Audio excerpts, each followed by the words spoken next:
such a manner, initially, at a seminal phase, and I mean seminal I mean that to sound vulgar, meaning semen, right?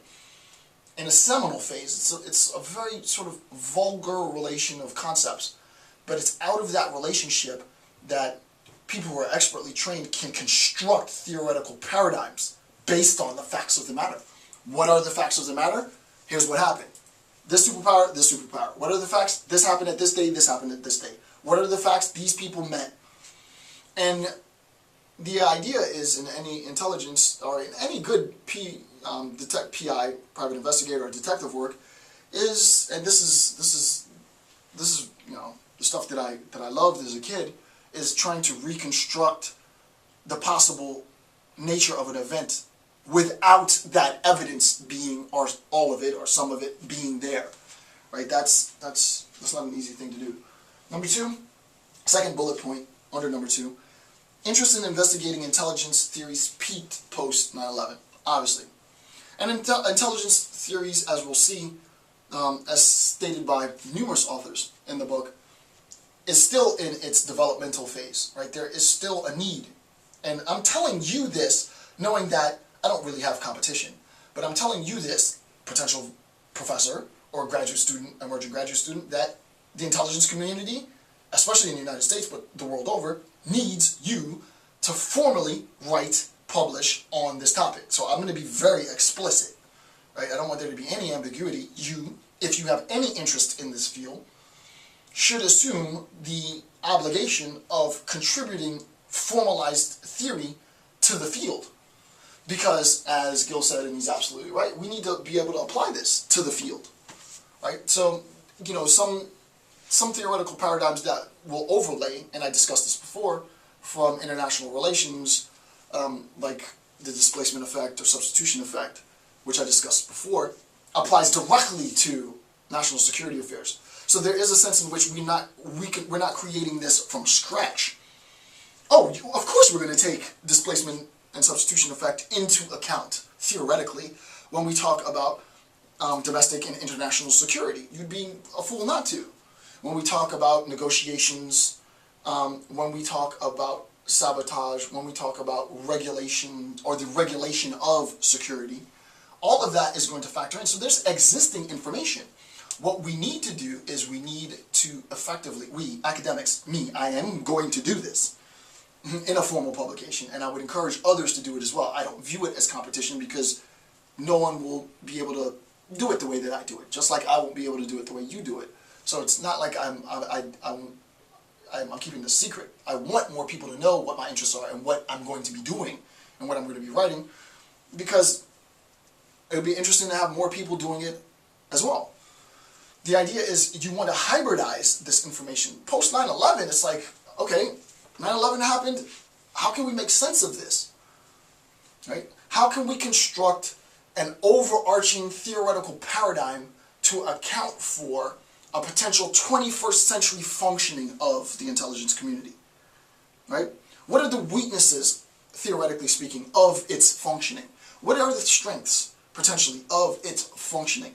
How do we operationalize in a real-world, extremely time-sensitive case, conditions that we might not know, that we might not even know about? How do you form it? It's not going to be easy coming up with this stuff. I mean, and I hate coming up, right? Discovering, uncovering this stuff, right? It's not going to be easy constructing this at all.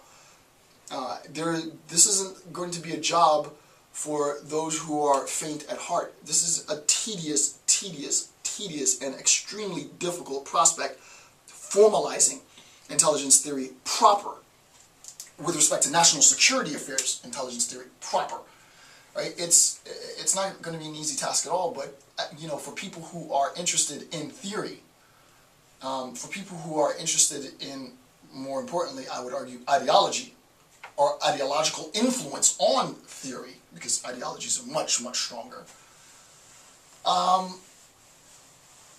This is an opportunity of a lifetime.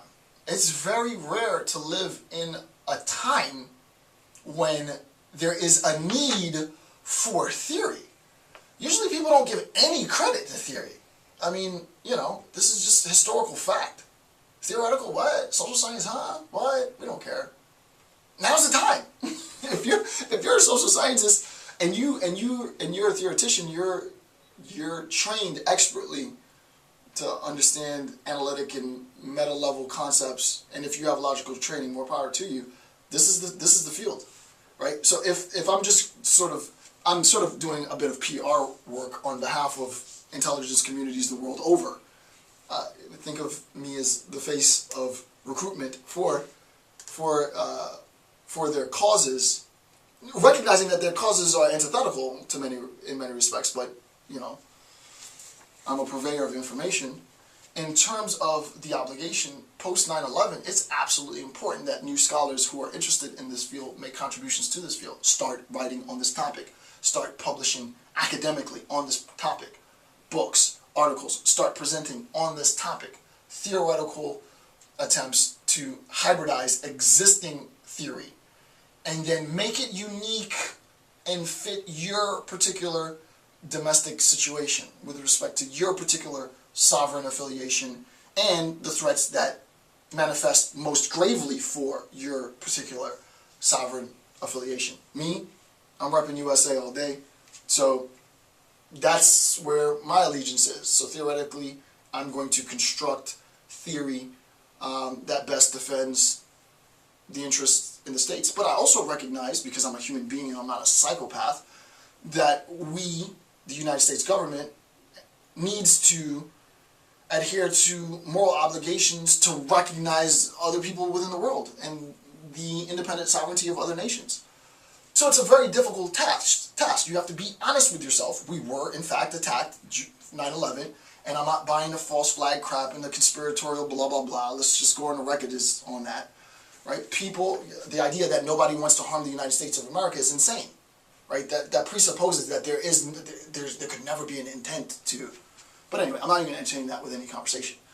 But the idea is, of course I recognize that insofar as I come out publicly and say that my theoretical approach is one in which I'm going to use my intellectual might to preserve the integrity of the thing that I'm affiliated with. I know that posits an antithesis. But the idea is that this isn't a game of force. I want individuals who view the United States as being a hostile force in the world to articulate the manner of U.S. hostility. That's better going to inform how I construct my ideologies, how I construct my narrative account of what ought to happen.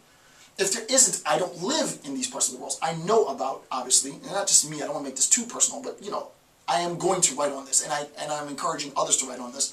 The idea is that we both can write on this, we, whoever you are, can write on this in an antithetical sense. No, he was wrong when he said that, and there's nothing wrong with saying that. No, I was wrong. Well, let me go back to the drawing board and see what my presumptions were. Right? So that the idea is all of this will help systemically, all of us, if we assume reason. Where the suggestions in defense of one systemic affiliation are weak, I will have to conform. Where my critique of others and their systemic affiliations are weak, they should conform as well. And an abstinence, right? An obstinance, a reluctance to conform to reason, it sort of excludes you from playing this game, right? You have to be rational in this discourse. Now, granted, reason might manifest in terms of violence, sure, but the idea is in terms of theoretical paradigms. The theoretical paradigm is immediately going to be operationalizable in the external world, but what I'm talking about now specifically are two competing attempts. Scholar arguing for A, another scholar arguing for not A, debating the internal theoretical consistency. You said that is right, I say it's wrong, back and forth, back and forth. Augmenting systems until we arrive at a point that there is some middle ground, potentially, right? So that's super important. Number three, third bullet point under number two, Deeper analysis and contribution to the development of intelligence theory provides an enormous opportunity for scholars and researchers. That's a direct quote. That's a direct quote. I mean, I can't make it more explicit. If you didn't believe me, here it is from the Oxford Handbook to National Security Intelligence. Here is the direct quote. It provides an enormous opportunity for scholars and researchers. That's the point. Right? Figure out what your affiliations are. Be honest with yourself. Be honest with yourself. None of our governments function in a moral vacuum in which all of their actions are just. It's absolutely ridiculous. I don't entertain conversation with people who believe that. Right? Some of the stuff that we do as sovereign nations are clandestine for a reason. Right? But the idea is you figure out, you make an assessment, you, theorist, emerging scholar, make an assessment of what your affiliations are, recognizing the truth of your allegiance, honestly understanding what that means, and then with whatever moral inclinations that you have, you reserve some aspects of your analysis or not. But no matter what you do, no matter what you construct, it should be in accordance with reason. Okay, so there's no question about it. Theory is absolutely critical. It's absolutely important. And the scholars themselves are telling us now, and I'm in this group, so I'm in a sense talking to myself, that this provides an enormous opportunity for scholars and researchers. Now is the time to start thinking, to start writing, to start publishing, to start discussing openly, having more discourse on threats, threat assessment, analysis, intelligence, and so on. Not just within the community. It's not about sort of preaching to the choir. Intelligence community members going to talk to intelligence community members about threat assessment and so on and so forth. It's not counterproductive, but that's a bit redundant. It's about getting lay persons aware of sort of the functioning. I don't want to get into it technically, but just to say it one time and then move on in the analysis, to better increase preparedness, right? To better increase preparedness throughout the population, right? That's absolutely critical. All right, moving on. Probably, how much time do I have? No, see, that's going to be too long. If I start now, that's going to take me too far. So I'll stop there. It's not quite, I have about 15 more minutes, but I'm going to stop here because if I start with, once I start with why we need theory, I don't want to stop. I want to be able to get through this whole section before we get to defining the field of power on page 9. So I will continue the next installment with why we need theory. Answering the question, why do we need theory? I should put a question mark there. So I'll continue with that simply because I know, given the time and the amount of battery life I have left in my camera, I'm not going to be able to go all the way through it, and I don't want to stop it once I start it. That particular sort of defense, why we need, it's a justification for why we need theory, for me is extremely important, and I don't want to stop it. Once I start the train of thought, I want to continue it until its completion. So, we approximated 2 hours, probably a few minutes shy of that. I'm satisfied. Second section, for me, that's the type of stuff that I like. A little bit more intellectually rigorous. But now we're approaching the 6-hour mark, so if you're still around, then you're pretty committed. And, we just started the month, so we got a lot more lecturing to do. With that, I want to thank you for watching my videos. I'm Dr. Jason J. Campbell. Have a good day.